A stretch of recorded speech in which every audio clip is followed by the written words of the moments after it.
যতই তুমি নামাজ পড়ো, নামাজ পড়তে পড়তে যদি কপালের মধ্যে তুমি দাগ বানা ফেলাও, আর যদি ফাযালিকাল্লাযী ইয়াদউল ইয়াতীম, এতিমের গলায় যদি ধাক্কা দাও, তাহলে এই আয়াত প্রমাণ করে তুমি পরকালকে অস্বীকার করো। আল্লাহ তাআলার হুকুম জুমার নামাজের উদ্দেশ্যে সবার আগে আগে মসজিদে আসার তৌফিক দিয়েছেন। যে আল্লাহ তাআলা আমাদের রিজিকের ব্যবস্থা করেন, যে আল্লাহ তাআলার হাতে আমাদের হায়াত, আমাদের মওত, আমাদের সব কিছুর মালিক যে আল্লাহ, সে আল্লাহ তাআলার শুকরিয়া আদায় করি। সকলে জবান খুলে আওয়াজ করে পড়ি আলহামদুলিল্লাহ। পৃথিবীতে যত সৃষ্টি আছে, সমস্ত সৃষ্টি করছেন কে? জোরে বলেন। এর মধ্যে সবচাইতে দামি, শ্রেষ্ঠ, উৎকৃষ্ট, উত্তম, সেরা হচ্ছে মানুষ, ঠিক না? আশরাফুল মাখলুকাত আল্লাহ তাআলা সবার চাইতে শ্রেষ্ঠ করে বানাইছে। তো এক কথায় জবাব দেন, সমস্ত মানুষ, হিন্দু হোক, বৌদ্ধ হোক, খ্রিস্টান হোক, মুসলমান হোক, যে কোনো ধর্মের হোক, সমস্ত মানুষকে সৃষ্টি করছেন কে? কে সৃষ্টি করছেন? সবাইকে আল্লাহ বানাইছে। কিন্তু যে আল্লাহ সবাইকে বানাইলো, সেই আল্লাহকে সবাই মানে? কে বলেন? মানে। কিন্তু বানাইছে কে? আল্লাহ। সবাইকে আল্লাহ বানাইছে, কিন্তু সবাই আল্লাহকে মানে না। ছোট্ট একটা সূরা আপনাদের সামনে আমি তেলাওয়াত করেছি। সূরাটার নাম হলো মাউন। সূরার নাম কি? মাউন, যার অর্থ হচ্ছে সাহায্য করা, সহযোগিতা করা। এই ছোট্ট একটা সূরার মধ্যে আল্লাহ তাআলা দুই শ্রেণীর মানুষের বিষয়ে আলোচনা করছেন। কয় শ্রেণী? দুই শ্রেণী। এক শ্রেণীর মানুষ যারা আল্লাহকে বিশ্বাস করে না, অস্বীকার করে, এক কথা ঈমান আনে নাই। আর এক শ্রেণীর মানুষ যারা আল্লাহকে ঈমান আনছে, কিন্তু এটা মৌখিক ঈমান, ভিতরগতভাবে আসলে প্রকৃতপক্ষে আনে নাই। তারা মুখে ঠিকই আল্লাহকে স্বীকার করে, কাজে কর্মে তারা আল্লাহকে স্বীকার করে। এই দুই শ্রেণীর মানুষের কথা এখানে আল্লাহ তাআলা বলছেন। আল্লাহ তাআলা নবীজিকে ডাক দিয়া বলেন, আরাআইতাল্লাযী ইউকাযযিবু বিদ্দীন, আপনি কি ওই মানুষদেরকে চেনেন, ওই মানুষদের সম্পর্কে জানেন যারা দ্বীনকে অস্বীকার করে, যারা দ্বীনকে মানে না? এই দ্বীন বলতে ইসলাম, এই দ্বীন বলতে ধর্ম, আর এক ব্যাখ্যায় এই দ্বীন বলতে পরকাল। নবীজিকে আল্লাহ তাআলা ডাক দিয়া বলেন, আপনি কি ওই মানুষগুলো সম্পর্কে জানেন যারা পরকালকে অস্বীকার করে? আর দুনিয়াতে এক শ্রেণীর মানুষ আছে যারা দ্বীনকে অস্বীকার করে, ধর্মকে অস্বীকার করে। তারা ধর্ম মানে না, দ্বীন মানে না। আপনি কি জানেন তারা কারা? তাদের স্বভাব কি? এক নম্বর স্বভাব তাদের হলো ফাযালিকাল্লাযী ইয়াদউল ইয়াতীম, তারা এতিমের গলার মধ্যে ধাক্কা দেয়। এই ধাক্কা দেওয়ার অর্থ হলো এতিমের মাল বোঝায় দেয় না, এতিমের সম্পদ বোঝায় দেয় না, এতিমকে জমি থেকে বঞ্চিত করে, এতিমকে ওয়ারিশ থেকে বঞ্চিত করে, এতিমকে হক থেকে বঞ্চিত করে, এতিমকে খাবার দেয় না, এতিমকে মূল্যায়ন করে না, চাপতে দেয় না, এতিমের কথা মানে না, এতিমের কথা শোনে না, এতিমকে মূল্যায়ন করে না। এতিম যদি আসে দূর দূর কইরা তাড়া দেয়। এই মানুষগুলো পরকাল অস্বীকার করে, দুনিয়ায় দ্বীনকে অস্বীকার করে, ধর্মকে অস্বীকার করে। কোন মানুষ? ফাযালিকাল্লাযী ইয়াদউল ইয়াতীম, এতিমের গলায় যারা ধাক্কা দেয়। এই ধাক্কা দেওয়া মানে শুধু ধাক্কা দেওয়াই না, এর ব্যাপক অর্থ। যেমন আমার যদি দুইটা ভাই থাকে, বড় ভাই যদি ইন্তেকাল করে, তার সন্তান থাকে, আমার বাপে যদি জমি রাইখা যায়, সম্পদ রাইখা যায়, তাহলে ওই সম্পদ ভাতিজারা পায় কি পায় না? বড় ভাই যদি ইন্তেকাল করে, তখন ভাতিজারা এতিম হয়ে যায়। ওই ভাতিজাকে যদি তার হক বুঝায় না দেওয়া হয়, তার প্রাপ্য যদি না দেওয়া হয়, এটাকেই বোঝানো হয় তার গলায় ধাক্কা দেওয়া। এইভাবে আমাদের সমাজে ঈমান আনার পরে, ইসলাম গ্রহণ করার পরে, আল্লাহকে স্বীকার করার পরে, নবীকে স্বীকার করার পরে এতিমের গলায় ধাক্কা দেয়, এরম মানুষ মনে হয় আমাদের নাই। কি বলেন নাই? সব কিছুই মানে, নামাজও পড়ে, তাবলীগও করে, বয়ানও করে, অনেক কিছুই করে, পাঞ্জাবিও পরে, টুপিও পরে, কিন্তু এতিমের মাল বোঝায় দেয় না। আছে না? যতই তুমি নামাজ পড়ো, নামাজ পড়তে পড়তে যদি কপালের মধ্যে তুমি দাগ বানায় ফেলাও, আর যদি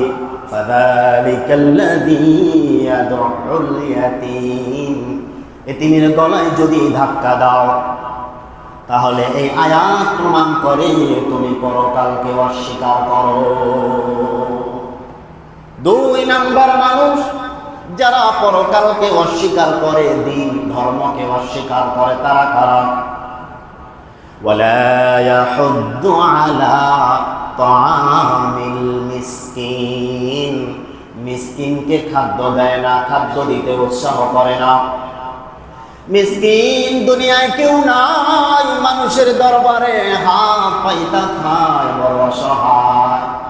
ওই মানুষগুলো যদি দুয়ারে আসে, দূর দূর করে তাড়ায়া দেয়, নিজে তো তাড়ায়া দেয়, অন্যদেরকেও বলে ওরে খাবার দিস না, ওরে কিছুই দিস না, ও অমক তমক, এই করে সেই করে।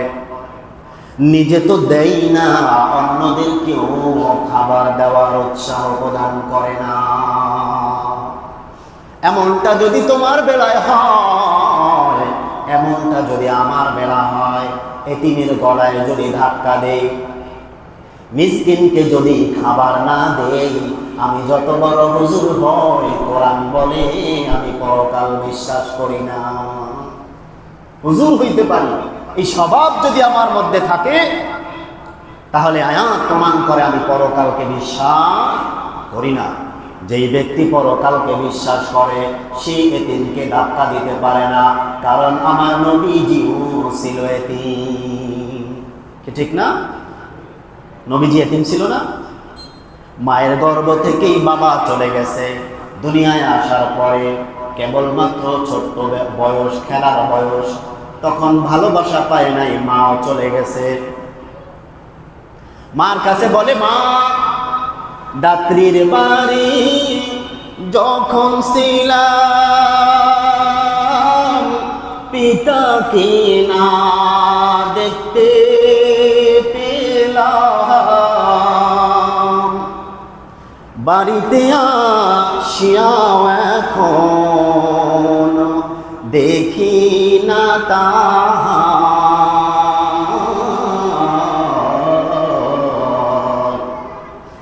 বলো বলো মাগো আমার আব্বা জান কোথায়? বলো বলো মাগো আমার আব্বা জান কোথায়? এমন এতিম, এমন এতিম, এমন এতিম, জন্মের পরে বাবা দেখে নাই, বাবার চেহারা কেমন, বাবার আদর কেমন, বাবার ভালোবাসা কেমন, কিছুই বুঝে নাই, কিছুই দেখে নাই। যখন দুধ পান করত, হালিমার বাড়িতে যখন ছিলেন, তখনও বাবাকে দেখে নাই। আমিনার বাড়িতে যখন আসলেন, তখনও বাবাকে দেখে নাই। সবাই বাবার আদর পায়, বাবার ভালোবাসা পায়। এই জন্য মাকে বলছিল, মা, যখন দাত্রীর বাড়ি ছিলাম, যখন হালিমার বাড়ি ছিলাম, দুধ পান করছিলাম, ওইখানেও বাবাকে দেখলাম না। নিজের বাড়িতে আসলাম, এইখানেও বাবাকে দেখলাম না। বলো বলো মা, আমার বাবা কোথায়? এতিম আমার নবী, কেউ যদি এতিমের মাথায় হাত বোলায়া দেয়, তার ওই হাতের নিচে যতগুলো চুল পড়ে, পশম পড়ে, ওই পরিমাণ সওয়াব আল্লাহ তার আমল নামায় লিখে দেয়। জোরে বলেন সুবহানাল্লাহ। এই জন্য বলি ভাই আমার, বন্ধু আমার, যদি পিসাব হও, যদি হুজুর হও, যদি তাবলীগওয়ালা হও, যদি আমলওয়ালা হও, পাঞ্জাবিওয়ালা হও, টুপিওয়ালা হও, যদি এতিমের গলায় ধাক্কা দাও, খবরদার তোমার সমস্ত আমল বরবাদ হয়ে যাবে। এতিমের গলায় ধাক্কা দেওয়া যাবে না, এতিমের হক নষ্ট করা যাবে না। সে অসহায়, মোকাবেলা করার সাধ্য ক্ষমতা তার নাই, তার বাপ নাই, তার পাশে কেউ দাঁড়ায় না, সে এতিম। তাই বলে তুমি তার উপর স্টিল রোলার চালাইবা, সেই পাওয়ার ইসলাম তোমাকে দেয় নাই। তার প্রাপ্য তাকে বুঝায় দিতে হবে। কথা বলেন ঠিক কিনা? দ্বিতীয় আর একটা শ্রেণীর মানুষ, তাদের ব্যাপারে আল্লাহ তাআলা বলেন, ফাওয়াইলুল লিল মুসাল্লিন। এক শ্রেণীর মানুষ, তারা মুসলমান, তারা ঈমানদার, তারা মুমিন, তারা নামাজ পড়ে, কিন্তু এমন নামাজ তারা পড়ে যেই নামাজ তাদের জন্য দুর্ভোগ ডেকে আনে। ফাওয়াইলুল লিল মুসাল্লিন, তাদের নামাজ তাদের জন্য দুর্ভোগ। বুঝেন নাই? কেন দুর্ভোগ? নামাজ তো আমি পড়ি, আল্লাহর হুকুম, নামাজ তো আমি পড়ি সুন্দর ওযু করে, টুপি মাথায় দিয়ে জামাতের সাথে, আমার নামাজ আমার জন্য কেন দুর্ভোগ হবে? আল্লাহ তাআলা পরের আয়াতে বলেন, আল্লাযীনা হুম আন সালাতিহিম সাহুন। নামাজ পড়ে ঠিক আছে, কিন্তু ওই নামাজের মধ্যে তাদের আছে উদাসীনতা। উদাসীন নামাজের মধ্যে কি? তারা উদাসীন। সেজদা কয়টা দিল মনে নাই, সেজদা যায় তারা দুনিয়াবি হিসাব করে। নামাজ পড়তে আসে কিন্তু জামাত শেষ হওয়ার পরে আসে, নামাজ পড়ে কিন্তু বেলা ডুববে ডুববে এই সময় নামাজ পড়ে, নামাজ পড়ে কিন্তু সময় মতো পড়ে না, কাজা কইরা পড়ে। নামাজে উদাসীন, নামাজে গাফেল, নামাজের মধ্যে গাফলতি করে। এই গাফলতি বলতে বোঝা যায় সময় মতো নামাজ পড়ে না। জামাতের সময় হয় কিন্তু সময় মতো পড়ে না, নামাজের সময় হয় নামাজে পড়ে না। এই লোকগুলোর কোনো কাজ নাই, কর্ম নাই। যদি কর্মব্যস্ত হয়, যদি কোনো কারণে পড়তে পারে না, সেইটা ভিন্ন। কিন্তু এক শ্রেণীর মানুষ এমনও আছে, কাজ নাই, কর্ম নাই, তারপরেও দেখবেন বেশির সময়, বেশিরভাগ আইসা জামাত পায় না। আছে না? কোনো কাম কাজ নাই, এমন ভাব মনে হয় দুনিয়ার সব ব্যস্ত, একা আইসা জামাত পায় না, একা একা নামাজ পড়ে। আছে না? এরা হচ্ছে উদাসীন। কোনো ব্যস্ততা নাই, কোনো ব্যস্ততা নাই। গল্প গুজব করতে করতে নামাজের সময়টাকে অতিবাহিত করে দেয়। এখন তাকে দেখে 5 মিনিট সময় আছে, নামাজ হয়েছে 10 রাকাত। এই 10 রাকাত জোহরের নামাজ 5 মিনিটে আদায় করতে হবে, এই হলো উদাসীন।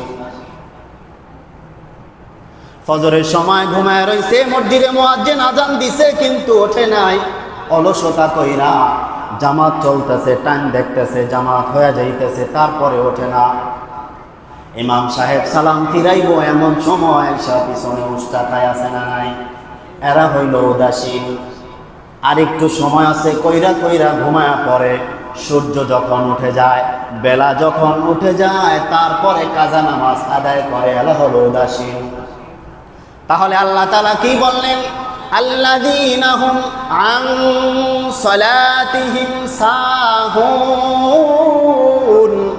যারা নামাজের মধ্যে উদাসীন, তাদের এই নামাজ তাদের জন্য কল্যাণ বয়ে আনবে না, কল্যাণ বয়ে আনবে না, বরঞ্চ এই নামাজ তাদের জন্য হবে দুর্ভোগ। নামাজটা যখন পড়বে, ফেরেশতারা নামাজটাকে পোটলা বানাইবে। পোটলা বানায় বলবে, তোমার নামাজ তোমার কাছেই রাখো, মুখের উপরে ঢিল মারবে, এই নামাজ ধারা আল্লাহর কোনো কাজে আসবে না। এই জন্য সময় মতো নামাজ পড়তে হবে। কি বলেন, ঠিক না? জামাতের সাথে নামাজ পড়তে হবে। কেউ যদি ব্যস্ত থাকে, কেউ যদি সফরে থাকে, কেউ যদি অসুস্থ থাকে, তাদের জন্য আল্লাহ তাআলা ব্যবস্থা রাখছে কি রাখছে না? আল্লাহ জুলুমকারী নন, আল্লাহ হচ্ছেন গফফার, আল্লাহ হচ্ছেন রহমান, তিনি হলেন দয়ালু। এত দয়ালু আল্লাহ বান্দার উপর জুলুম করতে পারে না। আল্লাহ জুলুম করেন নাই, তোমার ব্যস্ততা ঠিক আছে, ছাড় দেওয়া হলো, কিন্তু খবরদার ব্যস্ততা নাই, কিচ্ছু নাই, উদাসীন নামাজ পড়বা না, নামাজের মধ্যে বেখেয়াল থাকবা না, সময় হারায়া নামাজ পড়বা না, সময় 2-1 মিনিট আসে আসে তাড়াহুড়া করে নামাজ শেষ করবা, এমনটা যেন না হয়।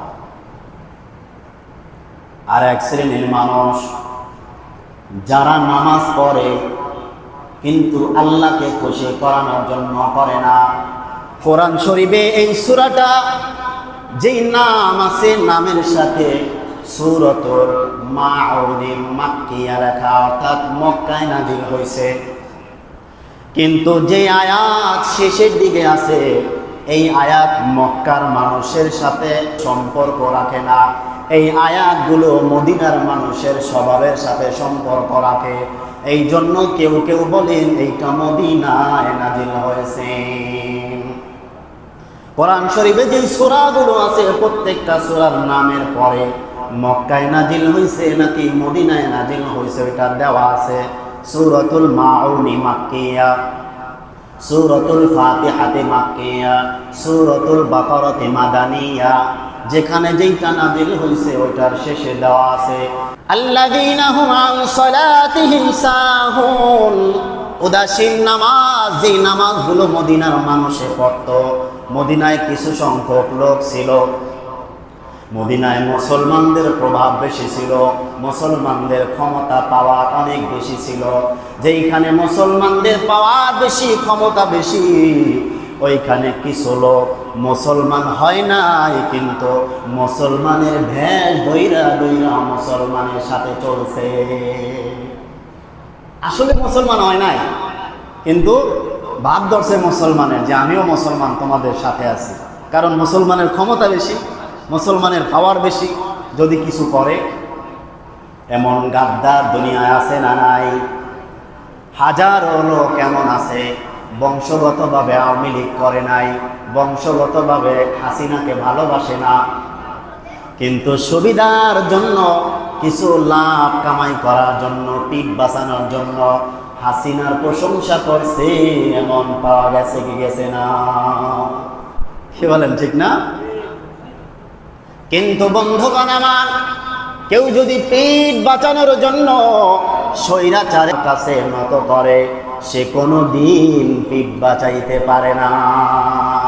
বাঁচানোর মালিক হলেন একজন, তিনার নাম কি? আল্লাহ। আল্লাহ ছাড়া কেউ বাঁচাইতে পারে? যতই বাঁচতে চান অমুকের ছায়া তলে, অমুকের ডানা তলে, অমুকের আঁচল তলে, আল্লাহ যদি না বাঁচায় উপায় আছে? কি বলেন, উপায় আছে? উপায় নাই।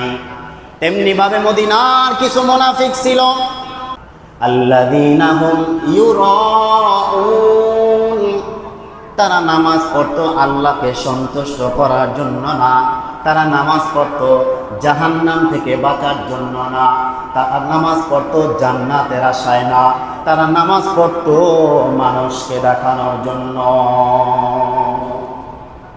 কি জন্য নামাজ পড়তো? যারা মানুষকে দেখানোর জন্য নামাজ পড়ে তারাই হলো আরো আইতাল্লাযী ইউকাযযিবু বিদ্দীন, দিনকে অস্বীকার করে, পরকালকে অস্বীকার করে, ধর্মকে অস্বীকার করে। যদি আপনি আল্লাহকে সন্তুষ্ট করার জন্য নামাজ পড়তে না পারেন, ওই নামাজটা আপনার জন্য দুর্বল। আল্লাযীনা হুম ইউরাউন, তারা নামাজ পড়তো মানুষকে দেখানোর জন্য। খবরদার খবরদার খবরদার খবরদার, কষ্ট কইরা নামাজ পড়েন, নামাজটা যেন মানুষকে দেখানোর জন্য না হয়। কথা বুঝে আসছি? আমরাও কিন্তু একবারে দুধের দোয়া না। আমাদের মধ্যেও কিছু লোক আছে বয়স হয়ে গেছে, নামাজ না পড়লে কেমন দেখা যায়, মাইয়া বড় হয়েছে, নামাজ না পড়লে কেমন দেখা যায়। সবাই নামাজ পড়তে গেছে, আমি একা বাড়ি থাকলে মানুষ কি বলবে, কেমন দেখা যায়। খবরদার, বারবার বলি, এমন চিন্তা ভাবনা করে নামাজ পড়বেন না। নামাজ পড়বেন একজনকে সন্তুষ্ট করার জন্য, তাহলে ওই নামাজ আপনার জন্য কল্যাণ নিয়ে আসবে। ঠিক না? নামাজ যদি আল্লাহ সন্তুষ্টের জন্য পড়ি, ওই নামাজ আমার জন্য কি করবি? কল্যাণ বয়ে আনবে।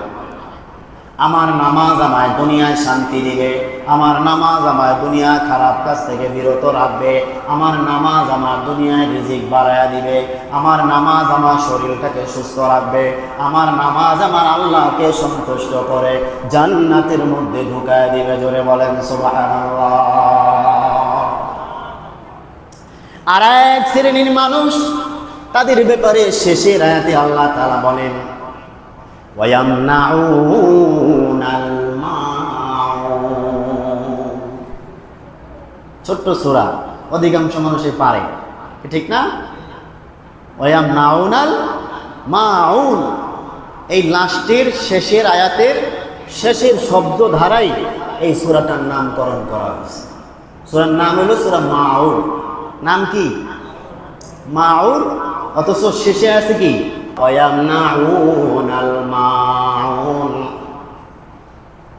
একজনে প্রতিবেশী আইসা বলল, কোদালটা একটু দাও। কয়, কোদাল দেওয়া যাইব না, আমার কোদালের আসারি ভালো না। আসারি চেনেন? আসারি চেনেন? আচ্ছা, চিনলে তো আমার লেগে সহজ। কোদালের আসারি ভালো না, অথচ চকচকা কোদাল ধুইয়া থুইয়া দিছে, দিব না। আছে না নাই?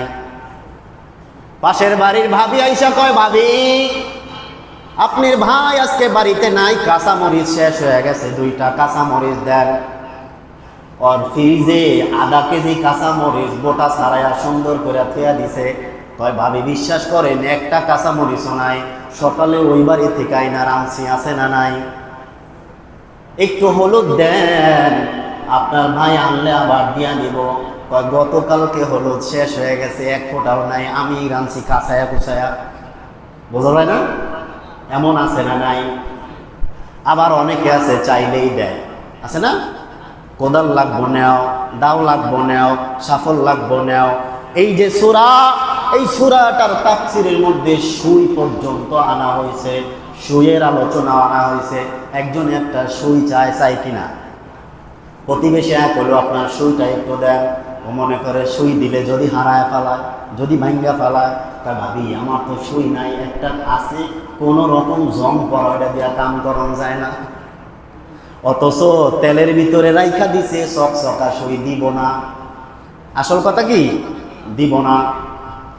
ওই লোকদের ব্যাপারে আল্লাহ তাআলা বলেন, ওয়ায়ামনাউনাল মাউন। প্রতিবেশীকে বস্তু দিতে অস্বীকার করে, দিতে চায় না। ছোটখাটো যেই জিনিসগুলো প্রতিবেশীকে সাহায্য করবে, সহযোগিতা করবে, কর্জে হাসানা দিবে, দিতে চায় না।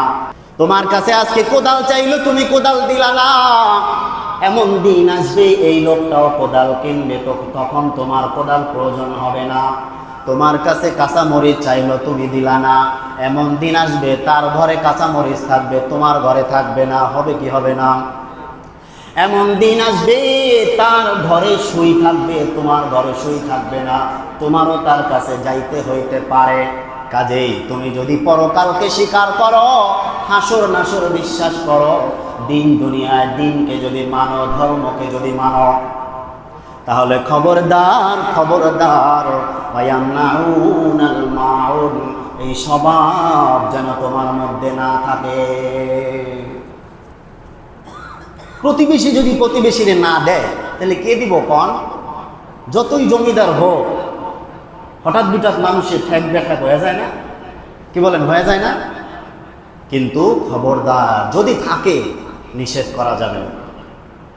কিন্তু আমাদের দোষ আছে। কোদাল নিছি তো নিছি, কাম করার পরে থুয়া দিছি মাটির লগে, দোয়ারও নাম নাই, মাটির লগে কোদাল থাইকা জং পড়ে গেছে নষ্ট হইয়া, এমনি কি দিতে চায় না? কি কন, দোষ কি আমার নাই? সই আনছি, কাজ করছি, কাজ করার পরে সই কই রাখছি আর মন নাই, কিন্তু আমার মাথায় আনা দরকার ছিল ওইটা একজনের আমানত, তার কাছ থেকে আমি আনছি। কর্জে হাসানা কাজ করার জন্য আনছি, কাজ শেষ হয়ে গেলে আবার ফেরত দিতে হবে, ওইটা আমার মাথায় নাই। এই স্বভাব আছে না নাই? 5,000 টাকা ভাই আমার পোলাটা মইরা যাইব যদি না দেন, হাসপাতাল ভর্তি, ডাক্তার কইছে ইমার্জেন্সি সুই দেওয়া লাগবো, একটা সুইয়ের দাম 4,500, 5,000 টাকা আপনি দেন। কই না তোমার টাকা দিব না, হাতে ধরি পায়ে ধরি ভাই টাকাটা দেন, 1 সপ্তাহের মধ্যে যেমনি পারি দিয়া দিন। টাকা দেওয়ার পরে পোলারে ডাক্তার দেখাইছে, সুস্থ হয়ে গেছে। ওই লোকটা ফোন করলে ফোন ধরে না, বাড়িতে আইসা দিগায় ভাই আসেনি, ভাই কিন্তু ঘরের মধ্যে বসা। কয় না আপনার ভাই তো সকালবেলায় বাইরে গেছে। আছে না নাই? ভাই বাথরুমের মধ্যে যা পড়ায় রয়েছে, ভাবি কয় আপনার ভাই তো বাড়িতে নাই, সকালে গেছে এখনো আসে নাই। দোষ তো শুধু যারা দেয় না তাদের এই না, যারা নেয় তাদেরও দোষ আছে না না? হাওলাত নেওয়ার পরে আর খবর নাই, পায়ের জোতা ক্ষয় হয়ে যায়। যখন সে টাকাটা নিয়েছে তখন মনে হয়েছে ভিক্ষুকের মতো চাইতেছে, আর যখন তার টাকাটা দেওয়ার সময় হয়েছে, এখন যেই ব্যক্তি দিয়েছে সে নিজে ভিক্ষুক হয়ে গেছে। কি করেন, ঠিক না? এমনি হয় কি হয় না? খবরদার, এগুলো করা যাবে না। আমি বিপদে পড়ছি, একজনের কাছ থেকে একটা মাল আনছি, তার সংসারের যে কোনো জিনিস, ছোটোখাটো যে কোনো জিনিস হোক, 2টা পেঁয়াজ হোক, 2টা রসুন হোক, 2টা মরিচ হোক, একটা সুই হোক, কোদাল হোক, কাশি হোক, যা হোক, আমি যদি আনি, কাজ করা শেষ সাথে সাথে তার মালটা তার কাছে কি করতে হবে? পৌঁছায় দিতে হবে। শুধু পৌঁছায় দিয়াই শেষ না, আপনি যে তার মালটা না কাজ করলেন, সে ওই মালটা টাকা দিয়া কেনে নাই। কি বলেন? টাকা দিয়া কেনে নাই, কিনছে। ওই তার টাকায় কেনার মালটা আপনি ফাও ফাও কাজ করলেন, এখানে অন্তত তাকে একটু ধন্যবাদ দেওয়া দরকার আছে না নাই? ধন্যবাদ তো দূরের কথা, তার মাল এই গায়েব করে দেয়। এই স্বভাব আমাদের। খবরদার, আমরা মুসলমান, আমাদের স্বভাব, আমাদের চরিত্র, আমাদের আচার আচরণ, আমাদের লেনদেন সমস্ত কিছু মুসলমানদের মতো হতে হবে। কথা বলেন ঠিক কিনা? আল্লাহ তাআলা আমাদেরকে বুঝদান করুক, সকলে বলে আমিন। ছোট্ট এই সূরা, যদি সময় পান সূরাটা সুন্দর করে পড়বেন, এটার ব্যাখ্যা পড়বেন, তাফসীর পড়বেন, অর্থ পড়বেন, দেখবেন আপনার হুঁশ ফিরে আসবে। আল্লাহ তাআলা আমাদেরকে আল্লাহ সন্তুষ্ট অর্জনে নামাজ পড়ার তৌফিক দান করুন, আমিন। নামাজের মধ্যে যেন উদাসীন না হই, লোক দেখানোর জন্য যেন নামাজ না পড়ি, আমরা যেন এতিমদেরকে ভালোবাসতে পারি, আল্লাহ তৌফিক দান করুন, আমিন। মিসকিনদেরকে সাধ্য অনুযায়ী যেন খাবার দিতে পারি, আল্লাহ তৌফিক দান করুন, আমিন। প্রতিবেশীকে যদি আমার সাধ্য থাকে আমি যেন সাহায্য করতে পারি, সহযোগিতা করতে পারি, আল্লাহ তৌফিক দান করুক, সকলে বলে আমিন।